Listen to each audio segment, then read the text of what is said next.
Good morning, students. We will be going over scene 2 and scene 3 from the Antigone revision questions. And let's just get started. So for scene number 2, for the second scene of Antigone, first question, what did the sentry compare Antigone's actions to? You can find this on lines 35 through 49. And the second question, how does it make you, the audience, feel about Antigone, the character? And how does the sentry or the guard feel about her? The sentry compares Antigone to a mother bird that has returned to a nest without eggs and cried for her lost children. It is meant to make the audience feel sorrow or sadness on behalf of Antigone for her great loss. The sentry or the guard finds a sort of comfort in both her actions and her admitting that she committed the crime. So the guard finds Antigone, and he catches Antigone in the act of burying Polynices, and she immediately confesses, and the guard finds relief in this. He's also a bit relieved because the guard secretly, deep down, does not believe that Polynices should be disrespected. He thinks that he deserves a proper burial just like everybody else. The second question, what is Antigone's attitude toward death? How does she feel about supreme law or divine law or the God's law? This is from lines 57 through 72. Antigone is not afraid of the death that Creon threatens. She is more afraid of how the gods will treat her if she does not do her duty to them. She is more worried about the divine or heavenly laws than that of any laws that Creon has made. So she is more worried about the consequences or the punishment from the gods for not doing as the gods wish than she is from punishment from Creon. Okay, number 3. What is Antigone's opinion about the rule of kings over their citizens?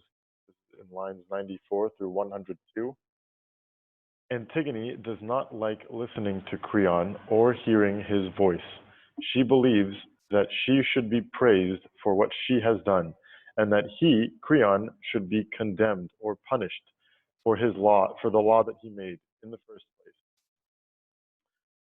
She thinks that kings will very easily take advantage of their power over the people, that they are allowed to say whatever they please without criticism or without punishment. So she is criticizing the king. She thinks Creon is taking advantage of his power over the people, and that he is not afraid of what the people think, although he should be. This is what Antigone believes. She does not like listening to Creon because she believes Creon is wrong. She believes that she should be praised for burying her brother and that Creon should be the one being punished. Number 4, explain how Antigone's belief of death is different than that of Creon's. This is in lines 108 through 116. Antigone believes that the dead should be given honors in death, so that they might find their way into the afterlife, and so that the gods will want to take them in. Creon believes that some people are not deserving of any death rights if they have lived a bad life or they have lived poorly and they have disrespected the laws of man. What Creon really means is he thinks that if anybody disobeys him, they should be punished, just like Polynices. Creon is trying to make an example and trying to show how strong and how powerful he is by punishing Polynices' dead body, even though he can do nothing to defend himself. Antigone believes that the dead should always be honored so that they can get into the afterlife safely. Otherwise, if they are not honored, then they will not get into the afterlife safely. Number 5, who is Haman meant to be? This is in lines 154 through 160. And the second question, what new conflict might come with this information? This is an open-ended question. I want you to answer on your own. So Haman is both Antigone's husband and Creon's son. So Haman, this new character being introduced, is both the husband to Antigone and the son of Creon. So he is in the middle, he is caught in the middle of an argument between these two characters. On the one hand, he wants to listen and obey his father as his father wishes and respect his family. On the other hand, he wishes to save the life of his wife, who he loves very much, and does not wish to see her dead. He agrees with his wife, but he is too afraid to disagree with his father. Number 6, in Ode 2, how does the chorus feel about Antigone's family? I want you to think back to the introduction when you are thinking about this question. So the chorus feels that Antigone's family is cursed by the gods. Although they have accomplished many great things while they were alive, their family is watched very carefully by the gods, and they follow the will of the gods very closely. So they are a very spiritual and a very holy family. Antigone is seen as the last beautiful flower from the line of Oedipus, the previous king. The previous king before Eteocles and Polynices had a war. And a handful of dust would be the thing that brings her beauty to an end. Or these burial rites, or her being buried and killed, would be the perfect end to a cursed family.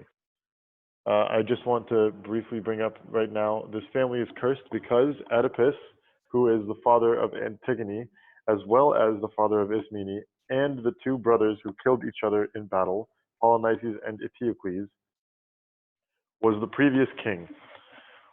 His wife, Oedipus's wife, was also his own mother. This information was brought to you in a previous story that we did not read, but it is information that is important. So they believe that their family is cursed because Oedipus, who was the previous king, killed his own father and married his own mother and had children with his own mother.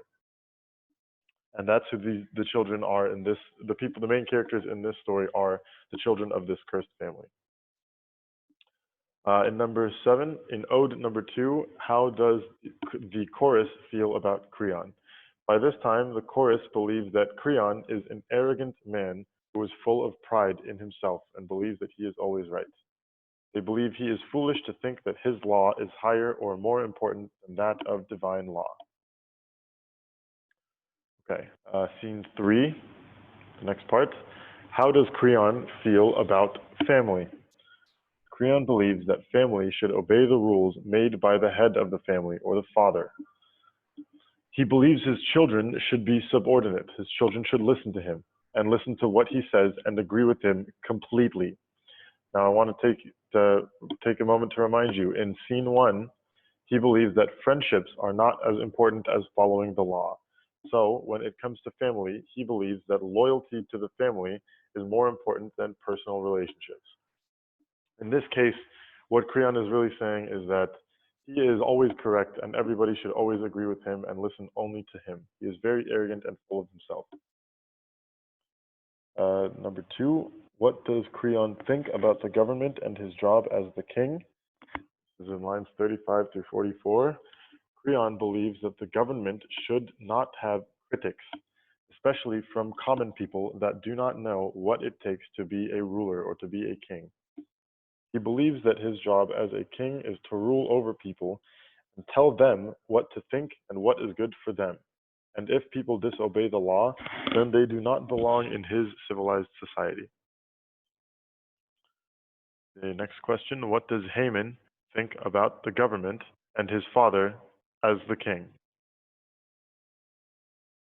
Haman believes that it is possible that his father may have reasoned badly or may be incorrect in what he thinks and what he believes.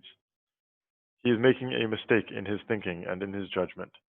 He believes that the government should be run fairly and justly, and that people of the city deserve a voice in what they wish for themselves and how they should be ruled. The people are scared of Creon and will tell him anything that he wants to hear, even if it is not how they truly feel. So Haman thinks that he should be a justified and a fair ruler, and not be a cruel or mean ruler that does not listen to what the people are really saying. The next question, what does Haman tell Creon to try to convince him he is making a mistake?